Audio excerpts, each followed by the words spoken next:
నమస్తే, welcome to Bharati TV. నేను Bapayya.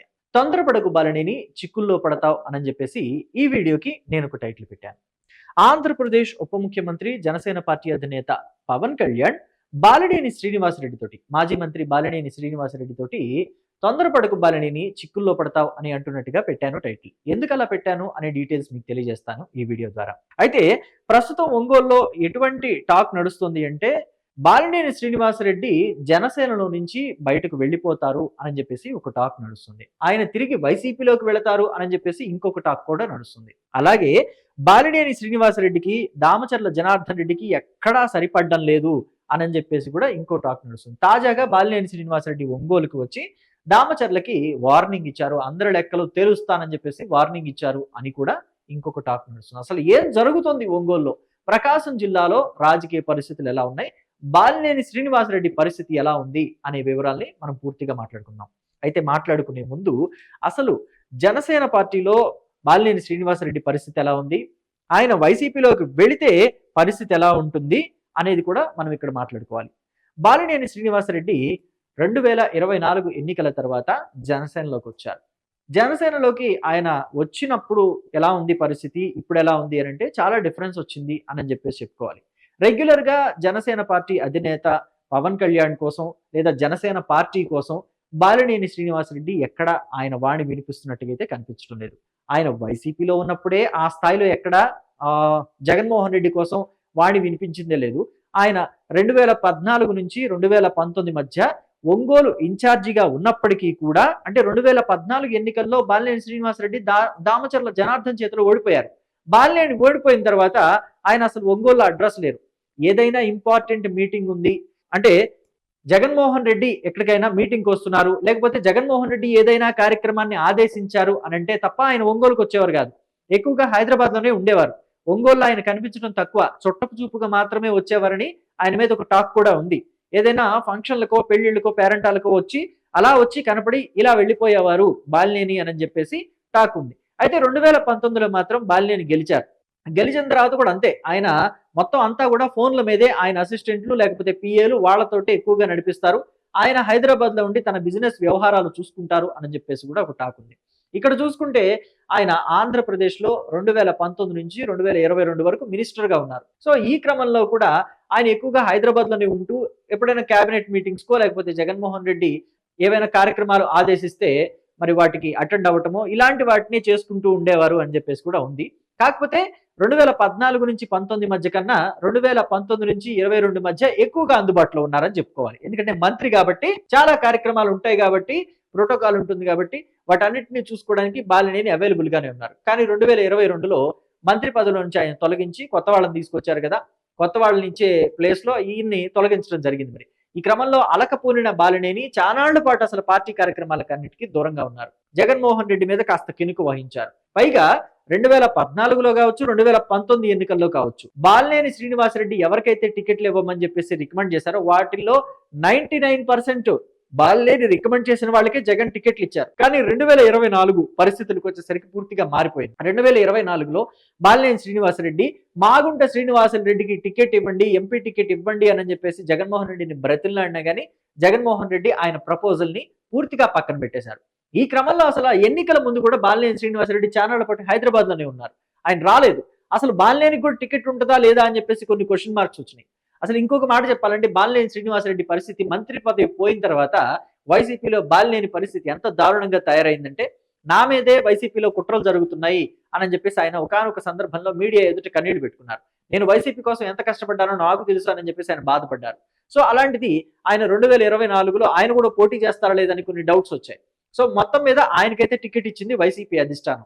Ticket ఇచ్చినా పోటీ చేశారు, ఓడిపోయారు. దామచర్ల జనార్దన్ చేతిలో 2024లో ఓడిపోయారు. ఓడిపోయిన తర్వాత మళ్ళీ పరిస్థితి యాజ్ ఇట్ ఈజ్. ఒకసారి మీడియా సమావేశం పెట్టారు, కాస్త బాధపడ్డారు. ఆ తర్వాత అసలు కనిపించడం మానేశారు. వన్ ఫైన్ డే జనసేన అధినేత పవన్ కళ్యాణ్ సమక్షంలో ఆయన వైసీపీ తీర్థం పుచ్చుకున్నారు, జనసేన కండువా కప్పుకున్నారు. ఇక ఆ తర్వాత అయినా ఆయన రెగ్యులర్ గా ఒంగోలు అందుబాటులో ఉంటారా అనుకుంటే అది లేదు. తాజాగా వచ్చి దామచర్ల జనార్దన్ కే వార్నింగ్ ఇచ్చేలాగా కొన్ని వ్యాఖ్యలు చేశారు. ఇక్కడ అందరి లెక్కలు తేలుస్తాను అని చెప్పేసి ఆయన ఒక మాట జారారు. సో అయితే అంటే దామచర్ల జనార్దన్ ని అలాగా టార్గెట్ చేయడం అనేది సమంజసమేనా బాలినేని శ్రీనివాసరెడ్డికి అని అంటే కాదనే చెప్పుకోవాలి. ఎందుకంటే ప్రస్తుతం ఇక్కడ టీడీపీ, జనసేన, భారతీయ జనతా పార్టీ పొత్తుల్లో ఉన్నాయి. ఒంగోలు ఎమ్మెల్యేగా దామచర్ల జనార్దన్ ఉన్నారు. సో మరి ఆయన ఎమ్మెల్యేగా ఉన్నప్పుడు, బాలినేని శ్రీనివాసరెడ్డి జనసేనలో ఉన్నప్పుడు, టీడీపీ ఎమ్మెల్యేగా దామచర్ల ఉన్నప్పుడు ఎలా టార్గెట్ చేస్తారు దామచర్లని? అలాగా పొత్తుల్లో ఉన్న వ్యక్తుల్ని టార్గెట్ చేసుకోవడం కరెక్టేనా? మరి పొత్తు ధర్మానికి అది వ్యతిరేకం కదా అని చెప్పేసి చాలా మంది ఇప్పుడు బాలినేని మాట్లాడుతున్న మాటల్ని ఖండిస్తున్నారు. అయితే ఇన్నాళ్ల నుంచి అసలు పార్టీ కోసం కానీ, అంటే జనసేన పార్టీ కోసం కానీ, పవన్ కళ్యాణ్ కోసం కానీ ఎక్కడా వాణి వినిపించని బాలినేని సడన్ గా వచ్చేసి కేవలం తన ప్రయోజనాల కోసమే దామచర్లని టార్గెట్ చేయటం అనేది ఎంతవరకు సమంజసం? అసలు అది జనసేన కూడా ఒకసారి ఆలోచించుకోవాలి అని చెప్పేసి చెప్తున్నారు. పైగా జనసేన పార్టీలో కూడా ఇక బాలినేని శ్రీనివాసరెడ్డి ఎక్కువ రోజులు ఉండరు అని చెప్పేసి, జనసేన పార్టీకి టాటా చెప్పేసి ఆయన వెళ్ళిపోతారని చెప్పేసి కూడా టాక్ నడుస్తుంది.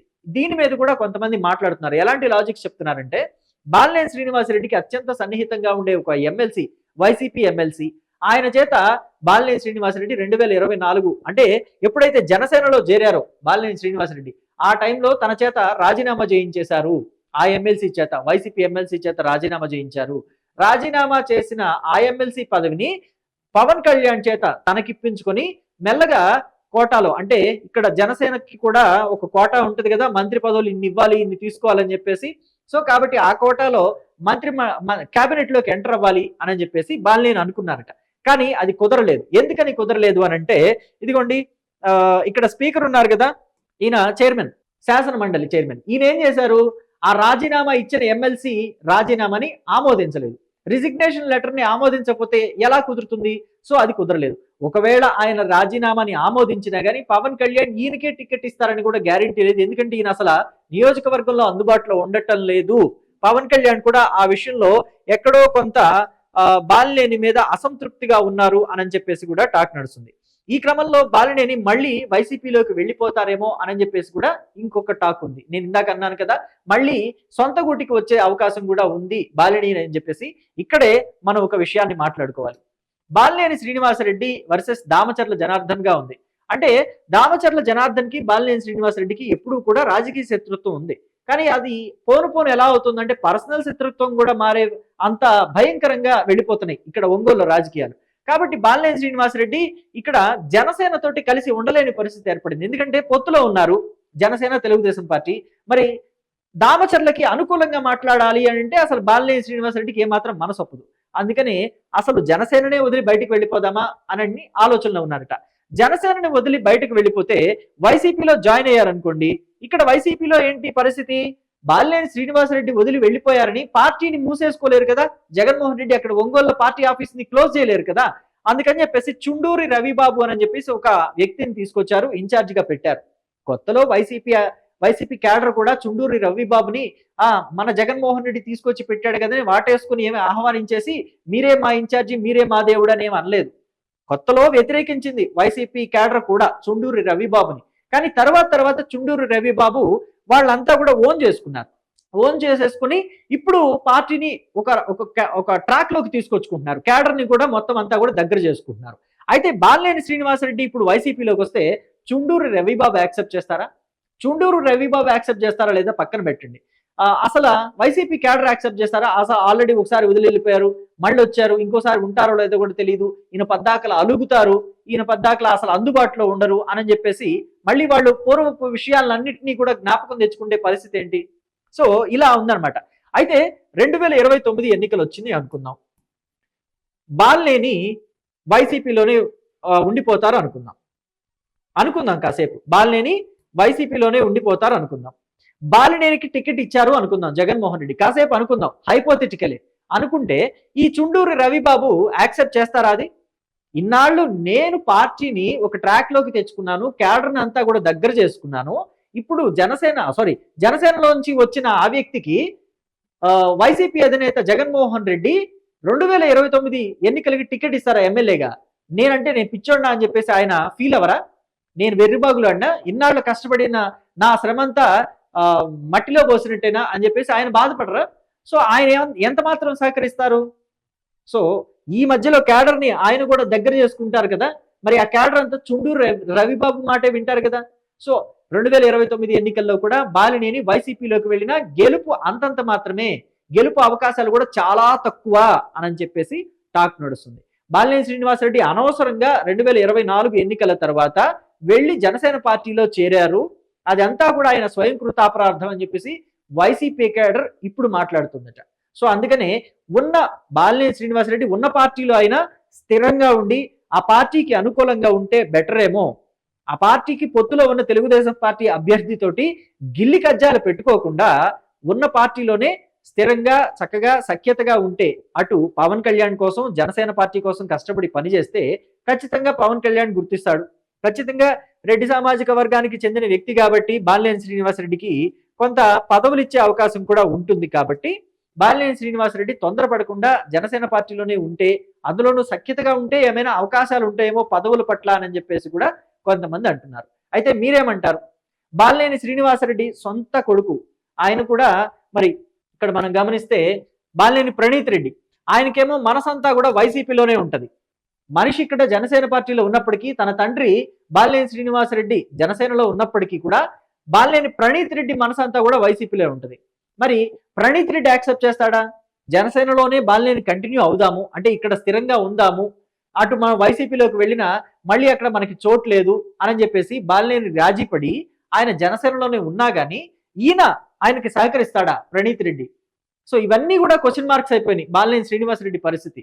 సో కాబట్టి బాలినేని శ్రీనివాసరెడ్డి ఫస్ట్ ఇంట్లో వాళ్ళని కన్విన్స్ చేసుకోవాలా, లేకపోతే పార్టీ వాళ్ళని కన్విన్స్ చేసుకోవాలా, ఏం చెయ్యాలా? ఆ పాలుపోని పరిస్థితి ఏర్పడింది. మొత్తానికి పవన్ కళ్యాణ్ ఏదైతే అంటున్నట్టుగా మనం టైటిల్లో పెట్టామో తొందరపడకు బాలినేని చిక్కుల్లో పడతామని చెప్పేసి, ప్రస్తుతానికైతే బాలినేని తొందరపడకుండా కాస్త స్థిరంగా స్టెబుల్గా ఉంటే బాగుంటుందేమో అని చెప్పేసి పొలిటికల్ వర్గాలు కూడా అంటున్నాయి. అటు దామచర్లకి వార్నింగ్ ఇవ్వటమా, లేకపోతే అసలు జనసేనలో నుంచి బయటకు వెళ్ళిపోవటమా, ఇలాంటి పనులు ఏవి చేయకుండా రాజకీయంగా కొంత హుందాగా ప్రజలకి అలాగే నియోజకవర్గంలో జనసేన పార్టీ క్యాడర్కి అందుబాటులో ఉంటే ఖచ్చితంగా ఆయనకి మెరుగైన ఫ్యూచర్ ఉంటుంది అని చెప్పేసి కూడా ఇక్కడ జనసేన పార్టీ క్యాడర్ కూడా మాట్లాడుతుంది. అలాగే పొలిటికల్ అనలిస్టులు మాట్లాడుతున్నారు, ఒంగోలు నియోజకవర్గం ప్రజలు కూడా అనుకుంటున్నారు. మరి బాలినేని ఏం చేస్తారా ఏంటా అనేది మాత్రం వేచి చూడాలి. మీరేమనుకుంటున్నారు? బాలినేని ఏం చేస్తారు? జనసేనలో ఉంటారా, లేకపోతే వైసీపీలోకి వెళతారా అనేది మీ అభిప్రాయాన్ని కమెంట్ బాక్స్లో తెలియచేయండి. Thank you.